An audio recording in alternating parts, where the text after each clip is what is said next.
Sorry for the delay. It's been hectic. It's been very hectic. Um, Work, weddings, yeah. all types of crazy nonsense.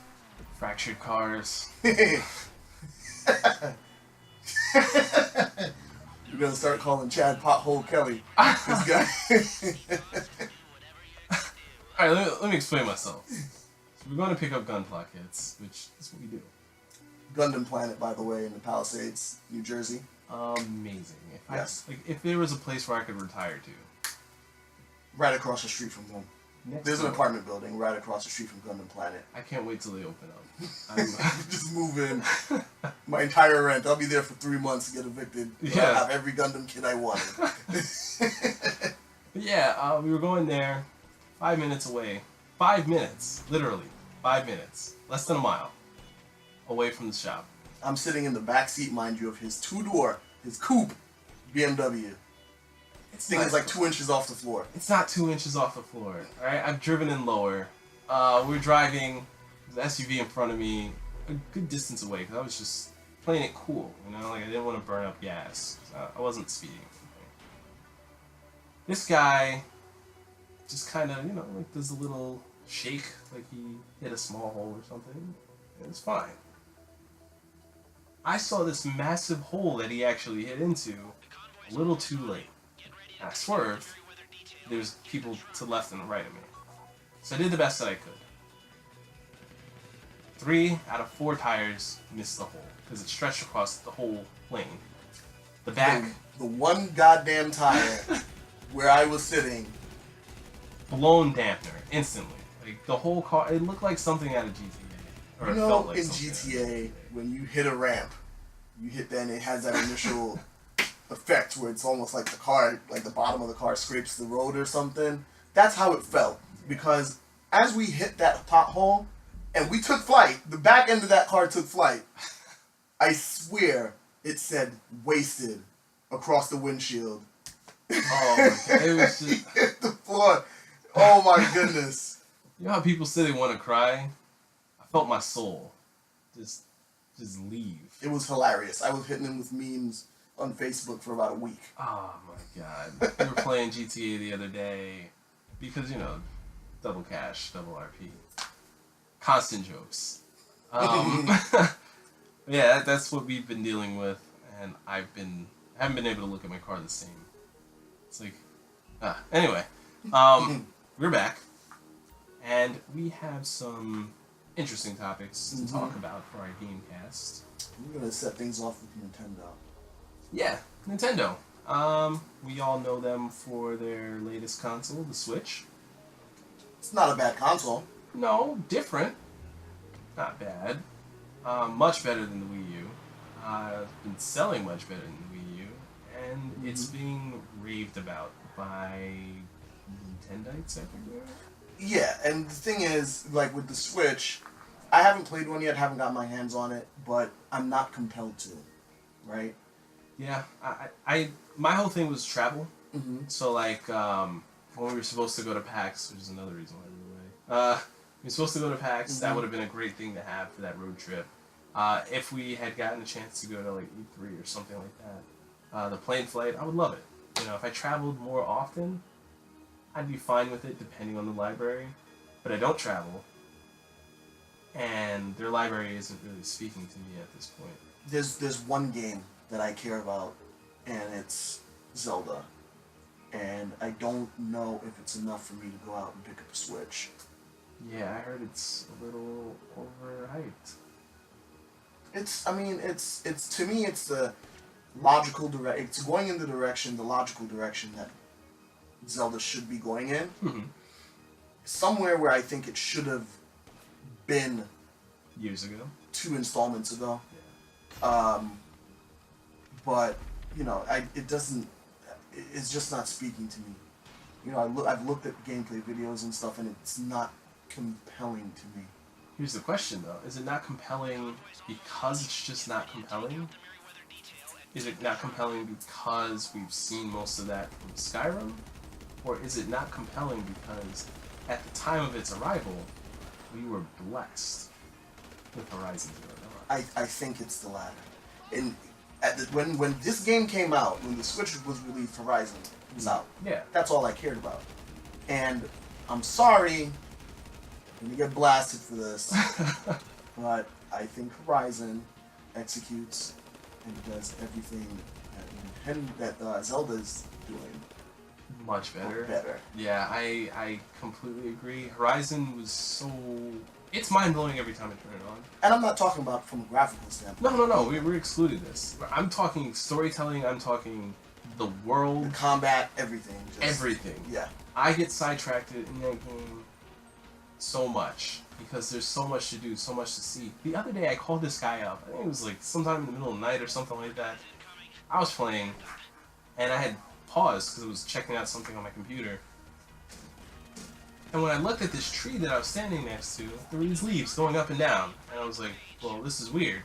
I think the game glitched. This is probably one of those bugs they were talking about, which it shouldn't be here because this is after the update. Mm-hmm. So I walked a little bit closer to it and I looked. There were red ants bringing leaves out of the trees. Nice. Bravo. I haven't witnessed that myself. I was blown away. I was completely blown away. It was like seeing a fox for the first time in that game all over again. I just amazed. But yeah, nothing that Nintendo has right now is speaking to me, with the exception of a different console that they have recently discontinued. Haha. Yes. Good old NES Classic. Yes. I happen to be one of the fortunate few who has one. And I love it. It's great. It's a nice little display piece. If you check out the Kast Instagram, I'll probably post up a picture of it in my little bookshelf library full of figures and whatnot. But yeah, I love having it on display. I love playing it every now and then. It's just a great little thing to have.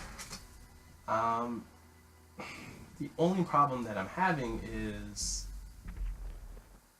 it's lost its specialness. Mm-hmm. Most people don't know this, but there's a little thing called Raspberry Pi. Raspberry MFN Pi. What Raspberry Pi is a small, it's basically a small computer. Yeah, it's like a motherboard. Yeah, it's a board, but it has all the attachments, right? So your I/O connections, it's got its own power supply set up right there on the board, chip, RAM, everything like that. All you would have to supply it with is a hard drive and a case. Which would be like an SD card or... They have tons of different options. Yeah. I've seen people hook up solid-state drives to it and just go bananas. Because they make perfect streaming devices. Correct. So it's an alternative to the Fire Stick for those who use Fire Sticks for you know what. For special things like watching TV. Yes. It's a great alternative to a Roku because their whole thing right now with I think whatever iteration they're at, you can play like little games like Angry Birds and stuff like that. Well, you have this where you can download entire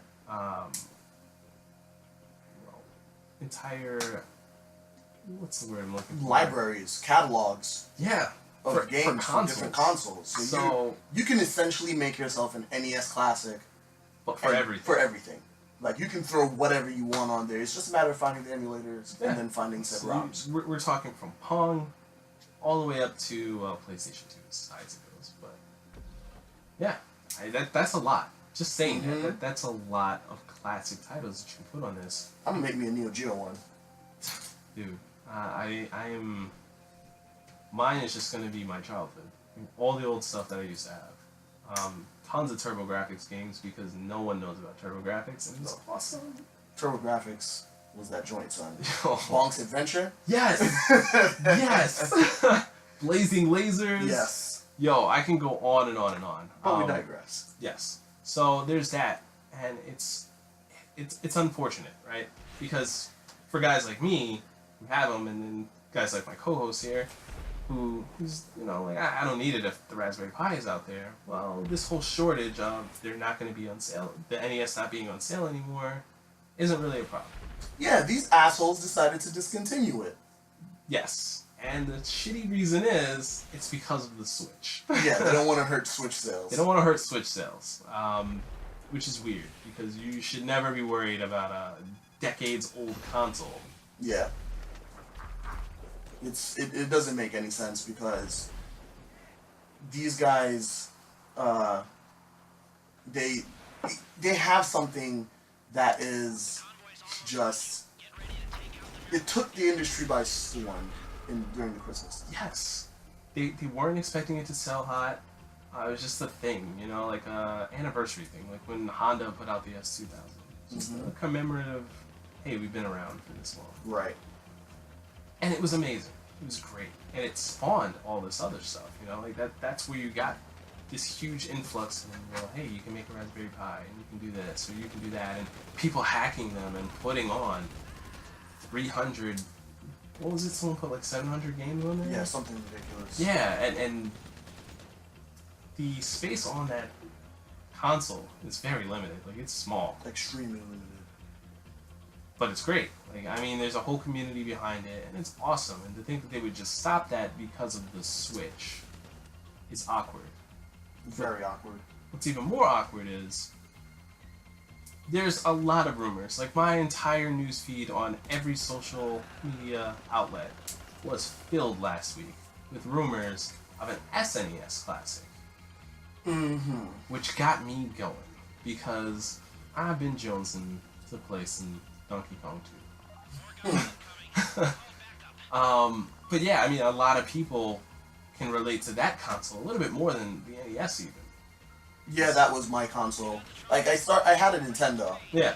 But I didn't really start getting into gaming heavily until the SNES. SNES was huge. The SNES was my first personal console. I used to play Nintendo, but SNES was definitely that thing. And it got me excited, and I was jumping up and down and leaping, doing backflips like everybody else, until I remembered Raspberry Pi. Yep. So I think you can guess where this is going to conclude. Buy a Raspberry Pi. Buy a Raspberry Pi. It's like anywhere from $35 to $70. You'll learn about computers. It might help you to gain the courage to build an actual PC. Or you can probably just go online somewhere and find one that's pre-made. Yeah. With what you want. Everything you want. And it's that simple. It's great. But this is just part one of our conversation about hardware versus software. Because the next big giant to tackle would be Microsoft. Good old Microsoft. Because they too made a tragic mistake. We'll discuss that on the next episode.